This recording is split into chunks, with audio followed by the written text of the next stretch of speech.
You probably heard the phrase, if it ain't broke, don't fix it. But what if the very exercises you've been doing for decades, the ones that once felt energizing, are now the quiet reason you're feeling stiff, sore, or unstable? For years, you trusted these routines. You did them in group classes, saw them in magazines, even watched younger trainers online repeat them like gospel. But after 60, your body isn't playing by the same rules it once did. Your joints have earned every mile. Your balance requires more than brute force. It needs precision. And what once strengthened you may now be sneaking wear and tear into your day without you even noticing. It's not about avoiding movement. In fact, the right movements can bring back your confidence and ease. But it starts with knowing which exercises are now outdated for your aging body and what to do instead. If you've ever walked away from a workout wondering why you feel worse, not better, you're not alone. There's nothing wrong with you. There's something wrong with the advice you've been following. Like and subscribe if you're ready to move forward, not backward, with exercises designed to protect, not punish your body after 60. Eldora had never been the type to sit still. At 70, she still kept a handwritten calendar on her fridge, marked with check marks for her group fitness classes, walking club meetups, and a little morning stretch she'd followed since the late 80s. She wasn't chasing vanity or trying to look young. She just wanted to stay independent, to lift her groceries, climb her porch steps, and garden without groaning when she knelt down. In her mind, staying active meant staying free. But something had shifted. She began to notice subtle changes. Her hips, once fluid and dependable, now felt like stiff hinges that refused to open first thing in the morning.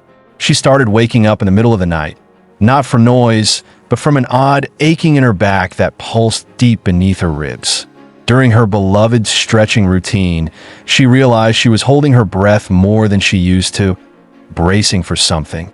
And when her neighbor invited her to try a new walking trail, she hesitated. Not out of fear of the terrain, but fear of feeling embarrassed. Eldora wasn't out of shape, and she definitely wasn't lazy. In fact, she was doing more than most women her age. So why did it feel like her body was quietly pushing back?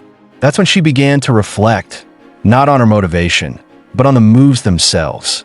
Nearly everything in her routine had come from advice she absorbed decades ago.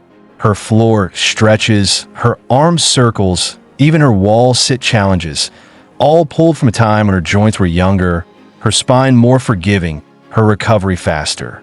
The intention behind those exercises had been good, but they hadn't evolved with her. And here's the thing, Eldora didn't need to stop. She needed to adapt. What was missing wasn't effort. It was updated wisdom. Movements that matched her current needs, not her former body. Exercises that supported her stability, circulation, and energy instead of draining it behind the scenes. She needed to know what to replace, not just what to avoid. Eldora's story isn't unusual. It's just rarely talked about. That quiet gap between effort and progress.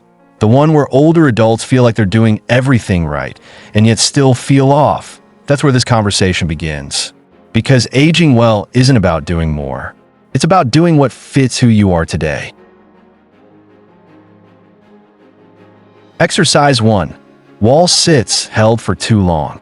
Wall sits have a reputation for being a safe strength move. No equipment needed, no movement involved, just lean back, sink down, and hold. It's often taught as a gentle way to build thigh strength, especially for older adults.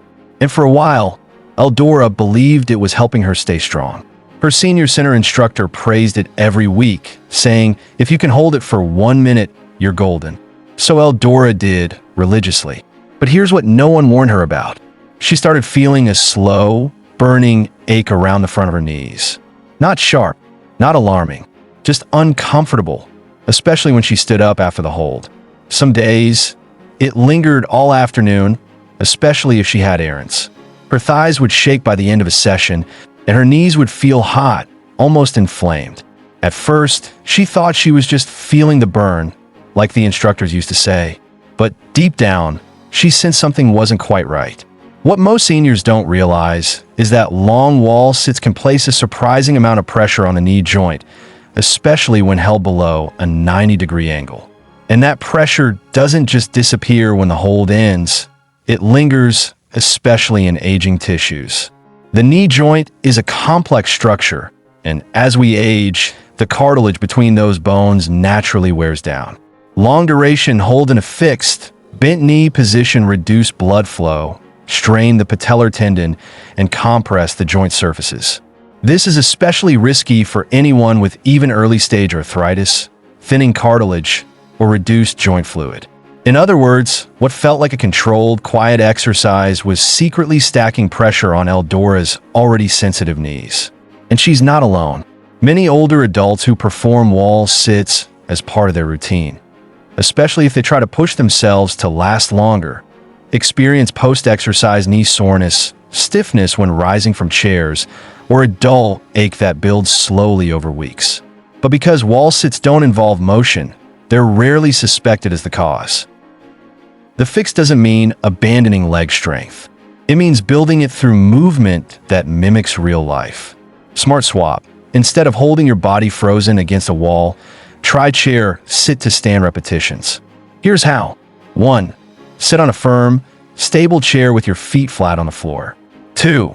Lean slightly forward, push through your heels, and stand up slowly without using your hands. 3. Lower yourself back down with control. 4. Do this 5 to 10 times at a comfortable pace. This simple move strengthens the thighs, glutes, and even improves balance, all while protecting your knees and mimicking the daily act of rising from a seat, which becomes more vital with each passing year. And remember, strength isn't about how long you can hold your body still. It's about how smoothly you can move through your day. Have you ever finished a wall sit with aching knees or thigh tension that stayed longer than it should have? Tell us below. Your story could help someone else avoid the same mistake. Exercise 2. Lateral dumbbell raises, arms straight to the sides. It looks simple, even elegant. Stand tall, raise your arms straight out to the sides. Hold for a second, lower slowly. Trainers say it strengthens the shoulders. Fitness classes still included. You see younger instructors demonstrating it like it's the gold standard for building upper body tone. So Eldora added it to her routine. 2-pound dumbbells in each hand, arms out like wings. At first, it felt fine.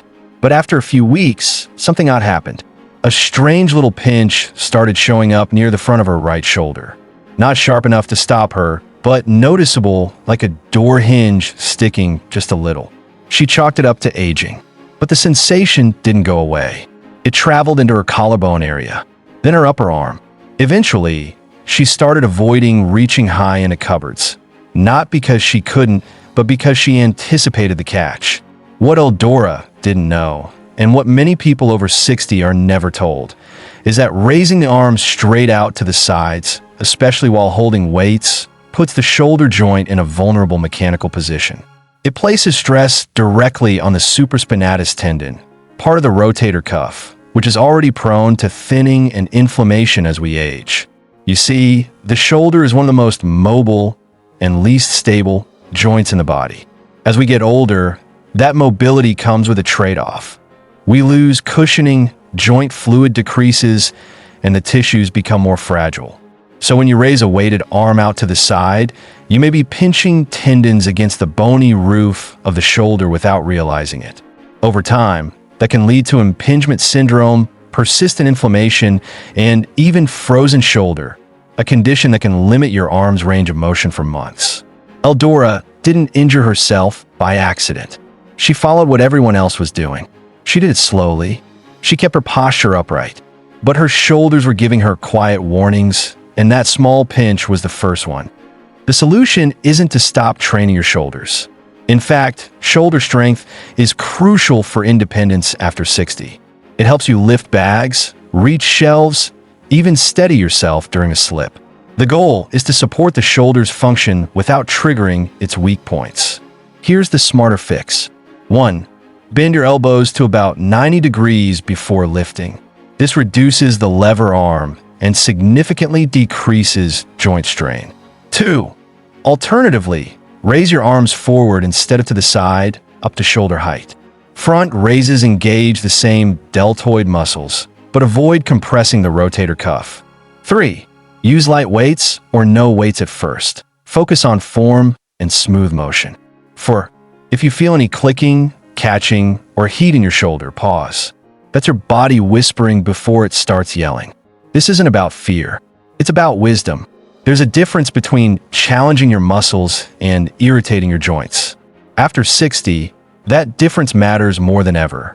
If you've ever felt shoulder tension after a simple arm workout, or if you've had to rub your shoulder afterward just to feel okay again, this might have been the hidden cause. Tell us below, have you ever tried this exercise and felt discomfort? Your insight could help someone else finally connect the dots. Exercise 3. Bicycle crunches on the floor. They're everywhere, tucked into gentle core routines, praised in silver fitness programs, and recommended by well-meaning instructors who haven't updated their knowledge. Bicycle crunches. You lie flat, clasp your hands behind your head, lift your legs, and begin twisting elbow to opposite knee in a rapid pedaling motion. It looks like a classic, low-impact way to strengthen your midsection. Eldora thought so too. She started adding them to her morning floor routine. At first, she struggled to coordinate the movement, but she got the hang of it. Left elbow, right knee. Right elbow, left knee. It felt productive, like she was finally doing something to wake up her core. But a few minutes after finishing, she'd stand up and feel slightly off. Lightheaded, her neck sore, her lower back tight, like a belt had been cinched around her spine. At first, she thought it was dehydration, or maybe she was just getting up too fast. But the pattern kept repeating. Every time she did bicycle crunches, she felt foggier, not stronger. What she didn't know was this: bicycle crunches demand too much from an aging body in all the wrong places. Here's why. When you lie on your back and perform a twisting movement with your legs lifted, you place your lumbar spine in a vulnerable position.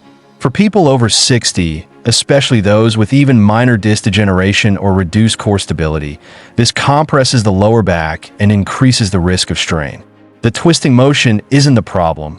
It's the way it's combined with unsupported leg movement and neck tension that makes it risky. And that's not all. Most seniors, like Eldora, instinctively clasp their hands behind their heads for support. But during bicycle crunches, that hand position often leads to pulling the neck forward with each repetition. Over time, this results in neck fatigue, tightness, and even headaches. Combine that with reduced circulation from lying flat and twisting fast, and dizziness becomes a predictable but easily misdiagnosed outcome. This isn't just about comfort. It's about preserving the nervous system, protecting spinal integrity, and making sure the core exercises we choose are helping, not hurting. Here's a smarter alternative that respects your spine and still activates your core. Seated crossbody marches. 1. Sit tall in a firm chair, feet flat on the floor. 2. Gently lift one knee as you twist your torso to bring the opposite elbow toward it. 3. Lower with control and repeat on the other side. 4. Keep your movements slow, deliberate, and breathe naturally throughout. This move strengthens your obliques, engages the deep core stabilizers, and supports functional twisting, like reaching into the back seat of a car or turning a chair, all without dragging your spine or neck into risky positions. It also improves coordination and balance, both of which are far more valuable for aging well than an impressive routine. Eldora made the switch, and within a week, the dizziness was gone. Her neck relaxed. Her energy returned. She didn't need to stop building core strength. She just needed to stop doing it on her back. Have you ever tried bicycle crunches and wondered why you felt worse afterward? Let us know below. Your experience might save someone else from weeks of confusion. Exercise 4. Quick shoulder rolls done under tension. Shoulder rolls. They seem so harmless, don't they? In fact, most people think of them as the ultimate easy warm-up. You see them in nearly every group fitness class, especially those designed for older adults. A few quick circles forward, a few backward, arms stiff and moving fast. It's supposed to loosen things up. That's exactly what Eldora thought.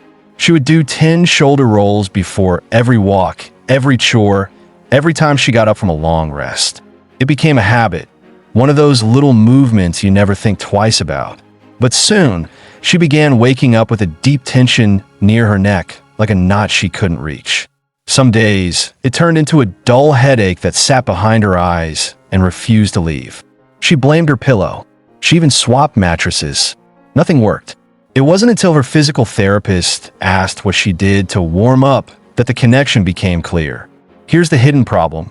When shoulder rolls are done quickly and under tension, especially with arms extended or stiff, they do the opposite of what they're intended to do. They don't loosen. They grind. The shoulder joint is a complex, delicate structure surrounded by tendons, nerves, and bursa sacs that are prone to wear over time. After 60, these tissues are more sensitive. There's often already a slight narrowing of the space where the rotator cuff tendons pass under the bony arch of the shoulder. Fast, repetitive rolling, especially without warming up gently first, can cause these tendons to get caught or compressed. This creates friction, which leads to inflammation, tightness, and even nerve irritation that radiates into the neck and head. Now add in stiff posture, tight traps, or tension from holding your arms too rigidly, and you've got the perfect recipe for neck strain and headaches. What makes this so frustrating is that the movement feels intuitive. Rolling your shoulders should help you shake off tension, but for many older adults, especially those with forward head posture or reduced shoulder mobility, it only tightens the surrounding muscles. That's why Eldora's headaches didn't come during the movement. They came after, often hours later, making it harder to pinpoint the cause. So what should you do instead? Try this gentler, far more effective warm-up routine. 1. Shoulder shrugs. Slowly lift your shoulders up toward your ears while inhaling deeply. Hold for a moment, then exhale as you let them fall back down with a soft sigh. 2. Neck rolls. Gently tilt your head side to side, keeping your chin level, and roll slowly in a semicircle from one shoulder to the other. No pressure. No force. 3. Posture resets. Stand or sit tall. Roll the shoulders once backward and imagine a string lifting the top of your head. Finish with 2 or 3 deep breaths, focusing on letting the ribs expand and the chest soften. This sequence not only warms up your shoulders, it sends a calming signal to your nervous system. Eldora replaced her rushed shoulder circles with this simple practice. Within a week, the tension headaches faded. She slept better. Her shoulders felt looser, not just during workouts, but when hanging laundry or reaching for dishes. The relief came not from working harder, but from finally moving in a way her body appreciated. Have you ever felt tighter after rolling your shoulders? Comment below. This is one of those surprises that catches more people than you'd expect. Exercise 5. Seated resistance band rows, done with rounded back. Resistance bands have earned a reputation as a safe alternative to weights. Light, portable, joint-friendly. And for many seniors, they're a go-to tool for staying strong without stepping foot in a gym.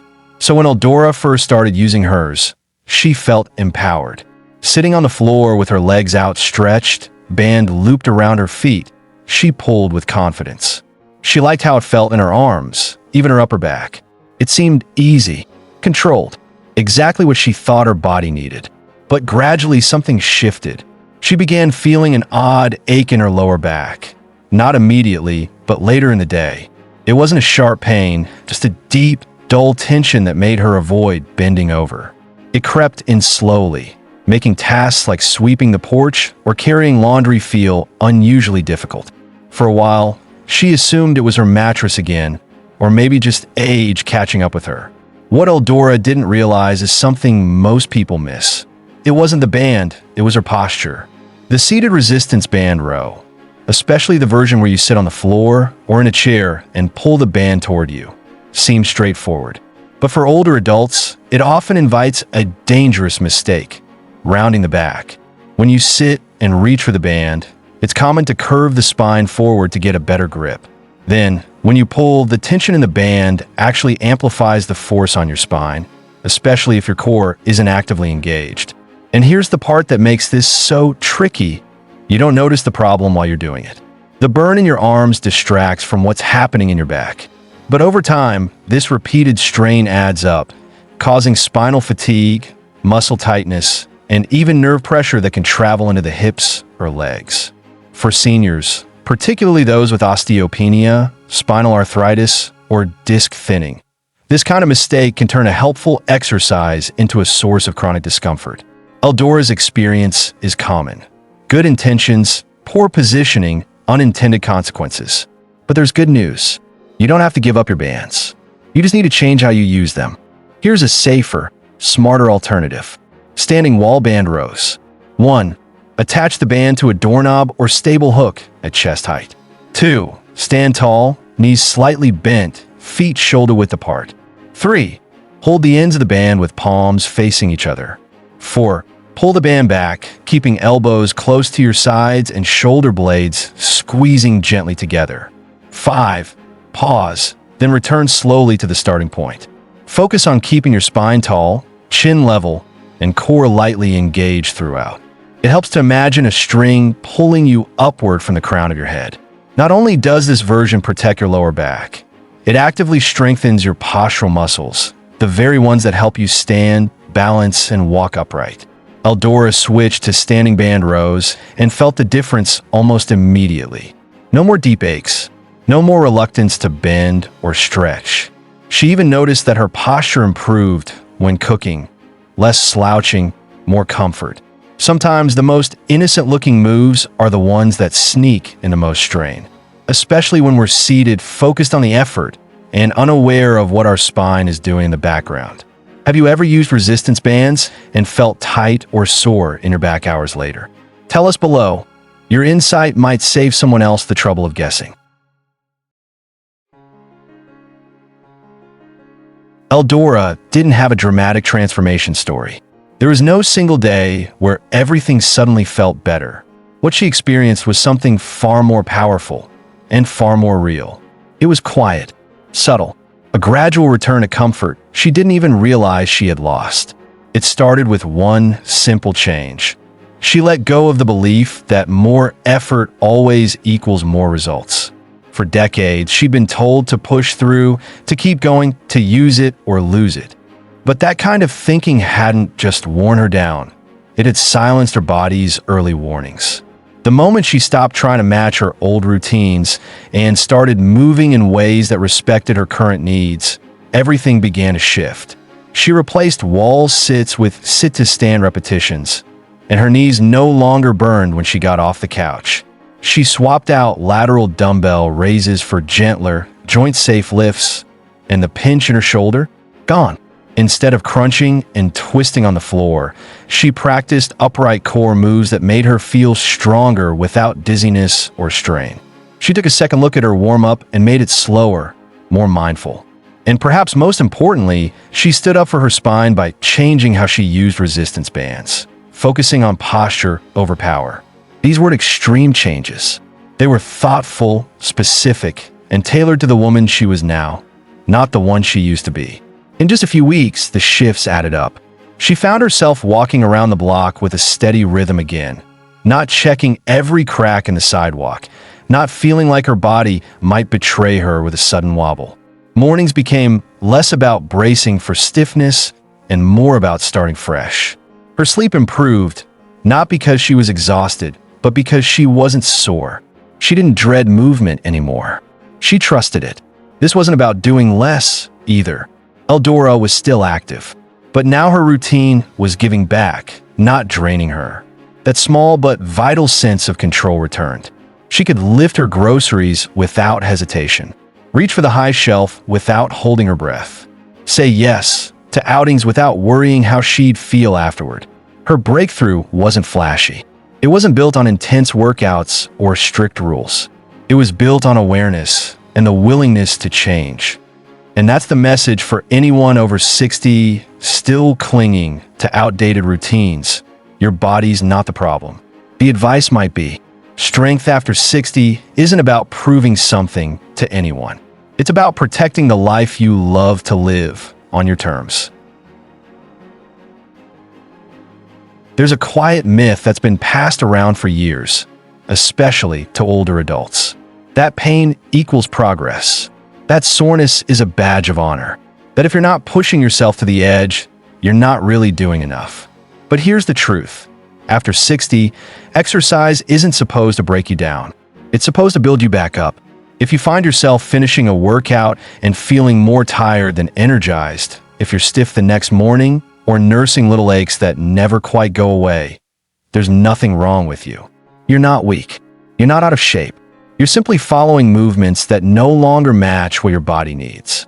That's not failure. That's just outdated advice. The real fix isn't giving up movement. It's upgrading it. It's about listening to your body, learning how it's changed, and honoring that with smarter, safer choices. Movements that support your joints, sharpen your balance, strengthen your real-life tasks, not just ones that look like a good workout on paper. You deserve more than one-size-fits-all routines. You deserve routines that respect the life you've lived and the years you still want to enjoy. So here's your invitation. If you've ever walked away from a workout wondering why you feel worse, not better, like this video. If you've ever questioned the way something felt, even when everyone else said it was normal, hit subscribe. You're not alone. This is a space where aging is not an excuse. It's a reason to be wiser, kinder, and more precise with how we move. And if someone you know still believes that pain is proof of progress, share this video with them. Because after 60, wisdom is the real strength. And movement should heal, not hurt.